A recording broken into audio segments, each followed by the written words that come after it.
Dans cette classe, les insectes n'effraient pas du tout. Ça fait un peu penser aux cacahuètes. C'est croustillant et c'est sec. Ils les mangent, les observent, les analysent. Depuis des mois, ces cinquièmes se consacrent à l'entomophagie. Objectif, élever les meilleurs vers de farine pour la consommation. Pour arriver à ce résultat, les petits scientifiques ont réalisé de nombreuses expériences.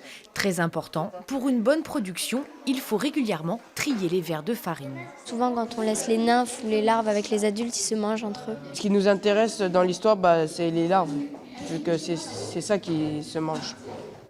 Ensuite, ils ont trouvé le meilleur environnement pour ces ténébrions. On a humidifié et on a vu qu'ils devenaient plus gros et du coup qu'il y avait beaucoup plus de nutriments. Et après de nombreux essais, ils ont élaboré la recette idéale de biscuits au verre. Ils se sont rendus compte que cette production ne demande pas d'importantes quantités d'énergie, d'eau ou d'espace. Alors il fallait des biscuits secs.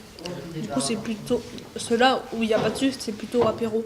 Il faut vraiment faire quelque chose sur cette planète, de ce qu'on mange, essayer de vraiment développer l'entomophagie, donc le fait de manger des insectes. Si on ne change pas le mode d'élevage de viande, il n'y aura plus assez de ressources pour nourrir tout le monde et qu'il faudra une demi-planète supplémentaire pour pouvoir rester tous en vie. Au-delà de l'expérience scientifique, c'est donc une véritable prise de conscience écologique pour ces cinquièmes.